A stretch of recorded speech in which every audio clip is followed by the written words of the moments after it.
Assalamualaikum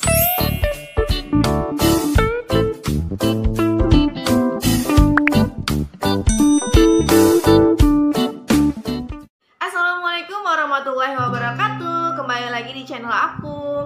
Aku mau ngasih tips sama kalian gimana caranya lulus 3,5 tahun dan IPK di atas 3,8. Nah, beberapa tips yang bakalan aku share ke kalian ini udah pernah aku jalanin waktu aku masih kuliah kemarin ya. Jadi aku tepatnya udah lulus 8 bulan yang lalu.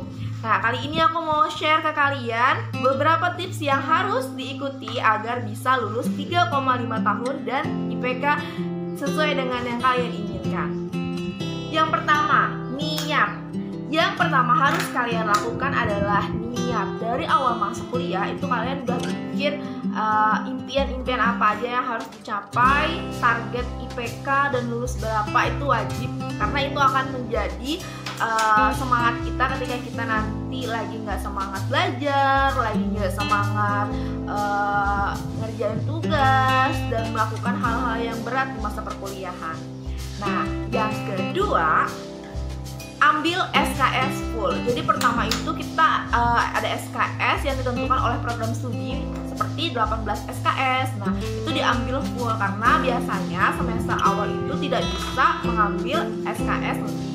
Nah, kemudian di semester kedua kalian harus mengambil SKS full. Kalau di tempat kalian itu fullnya 24, kalian harus ngambil 24. Kalau misalkan di tempat kalian itu SKS-nya maksimal 30, kalian harus ngambil 30. Nah, untuk itu kalian bisa tanya sama kakak-kakak tingkat kalian ya. Dan kalian harus pilih mana kakak tingkat yang bisa memberikan informasi yang baik dan juga yang tidak baik. Jadi kadang ada kakak tingkat yang menuntut informasi kepada kita dan bisa menjatuhkan kita. Jadi memberikan sedikit kata-kata yang membuat kita takut misalkan. Tapi ada juga kakak tingkat yang open sama kita, memberi informasi yang lengkap dan membantu kita selama perkuliahan. Jadi menjalin hubungan baik dengan kakak tingkat itu sangat baik. Nah, kemudian yang ketiga, ikut organisasi kampus. Nah, tips yang ketiga itu adalah membangun jaringan dari organisasi kampus. Kenapa dari kampus? Karena kita baru masuk nih, artinya kita baru diperkenalkan dengan organisasi kampus sebelum kita di organisasi eksternal. Nah, untuk itu, apa sih manfaatnya kok ikut organisasi di kampus? Bukannya kita tuh harus belajar, kita nggak boleh sibuk gitu kan.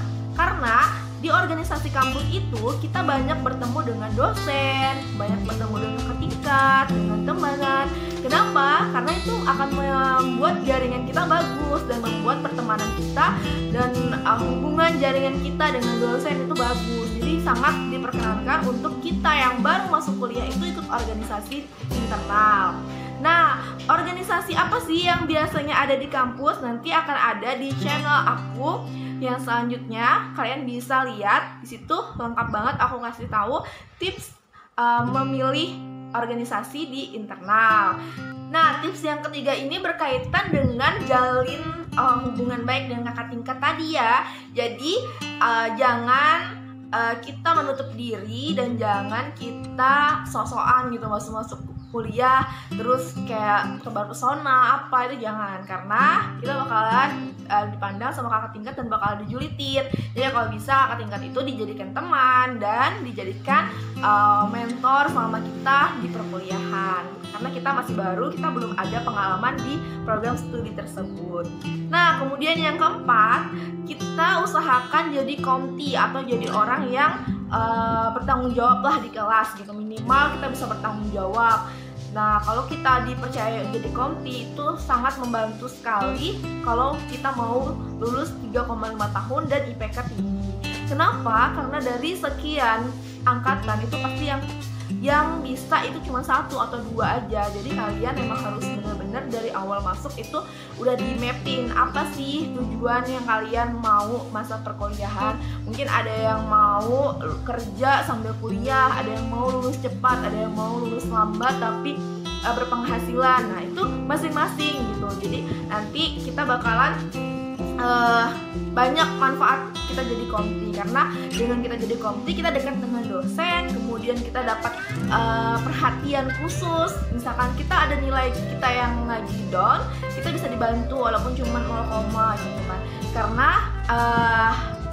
tanggung jawab yang udah kita kasih dan juga kita juga udah bertanggung jawab atas teman-teman kita di kelas, otomatis itu bisa membantu. Dan kebetulan selama aku jadi komti itu aman-aman aja, dan itu membantu kelancaran aku sekali untuk lulus cepat karena semua dosen kenal sama aku dan aku bisa menjalin hubungan dengan baik, kemudian nilai-nilai aku juga bagus. Tapi bukan karena kok jadi komti itu kita nilainya tinggi, tapi dengan adanya kita jadi komti itu memberikan nilai plus sedikit, untuk dosen memberi nilai kita A, bahkan nilai kita yang B bisa jadi A gitu kan. Tapi nggak semua, itu semua tergantung dengan pola belajar kita juga. Kelima, ketika kalian sudah jadi komti, kalian nggak ngerjain tugas, terus kalian bolos, itu percuma. Karena ketika kita jadi komti, yang harus kita pertahankan adalah nilai kita, karena kita sudah bagus di mata dosen, teman-teman. Tapi kalau nilai kita rendah, itu tidak akan membantu dalam proses kita mencapai hal tersebut. Jadi kita harus mengejar nilai juga. Nah, di sini aku punya tips, yaitu satu hari itu kita harus buka mata kuliah itu 1 jam. Jadi hari ini itu kita buka 15 menit pelajaran yang hari ini. Ketika nggak ada tugas, kita langsung membuka setengah jam materi yang bakalan besok kita pelajari. Nah, kalau misalkan ada tugas, kita kerjakan tugas malam itu juga. Jadi rutin setiap hari itu 1 jam aja, itu udah sangat membantu kalian agar nilai kalian tinggi. Dan yang keenam, jangan pernah mengulang mata kuliah. Kenapa? Karena dengan kalian mengulang mata kuliah, artinya kalian akan membuang waktu kalian. Nah, kalau misalkan ada nilai kalian yang C1, 2, itu nggak apa-apa, nggak usah diulang. Karena setiap jurusan itu punya ketentuan. Jadi ada yang nggak bisa download kalau misalkan C-nya ada 5. Nah, jadi kalau misalkan cuma 1 atau 2 itu nggak apa-apa, D-nya 1 itu nggak apa-apa. Nah, bukannya apa? Karena ketika kita itu mengulang mata kuliah, otomatis kita bakal tertinggal dengan teman yang lain yang tidak mengulang gitu. Lebih baik kita meneruskan saja dan fokus dengan ke depan. Jadi misalkan ada nih nilai kita yang D, nah fokus kita adalah gimana caranya nilai yang akan kita dapat nanti di mata kuliah selanjutnya itu dapatnya A semua gitu. Jadi kita harus bikin progres, jangan sampai kita mengulang lagi ke belakang dan kita buang-buang waktu, tenaga, pikiran. Nah, seperti itu. Terus yang ke-7, jangan pernah bolos. Jadi buat teman-teman yang suka bolos nih, jangan sampai bolos ya. Nah, kenapa? Karena ini bakalan jadi nilai untuk dosen memberi. Nah, kalau misalkan kita nilainya bagus, terus kita nggak pernah bolos, terus kita juga dekat dengan dosen, ya pastinya kita dapat nilai A. Nah, itu dia. Dan apalagi kalau misalkan ada salah satu dosen yang killer, jadi dengan adanya kita rajin masuk kuliah itu memberi nilai plus gitu. Jadi jangan sampai bolos. Kalau misalkan memang nggak bisa masuk, kita izin ya. Kemudian masuk semester 6, kalian harus bikin judul nih. Judul apa yang bakalan kalian pakai untuk skripsi. Nah, di sini itu udah mulai kalian tuh udah harus fokus. Nah, fokus tadi ketika kita udah organisasi, itu kan kita udah di internal itu bisa kadang merambah ke eksternal gitu, nggak masalah selagi kita bisa membagi waktu gitu kan. Jadi kebetulan dulu itu aku bergabung di beberapa organisasi seperti Himakobar, FKHM, Kalteng, KMK, terus kemudian Genre dan beberapa organisasi lainnya yang aku ikutin. Nah, jadi aku mengatur waktu aku memang benar-benar manajemen waktu aku biar aku tuh bisa lulus tepat waktu. Tapi itu nggak menghambat dan itu malah bagus untuk kita. Bahkan soft skill kita bakal terbangun ketika kita berorganisasi. Jadi berorganisasi itu bisa membantu kita juga dalam mensukseskan perkuliahan kita. Nah, semester 6 tadi kita udah nyiapin judul nih, dan semester 6 tadi kita harus menyelesaikan beberapa tugas akhir seperti PPKL, KKN, magang, kemudian kemudian PKL dan lain sebagainya, itu harus kita selesaikan. Kemudian tips yang ke-9, sesudah kalian menyelesaikan tugas akhir, sambil kalian menyelesaikan, kan kadang ada yang semester 7 nih. Nah, sambil kalian menyelesaikan itu, kalian ajukan judul. Ketika diajukan judul dan kalian di ACC, kalian fokus di proposal. Nanti aku akan share beberapa tips ngerjain proposal agar cepat. Jadi aku waktu itu ngerjainnya cuman 2 minggu aja, dan alhamdulillah langsung seminar, aku langsung lanjutin penelitian. Alhamdulillah sangat terbantu. Aku ngerjain dari judul sampai lulus itu sekitar 6 bulan. Alhamdulillah, makanya aku bisa lulus 3,5 tahun. Dan nanti aku akan share gimana caranya ngerjain skripsi dan proposal yang mudah gitu di channel aku selanjutnya.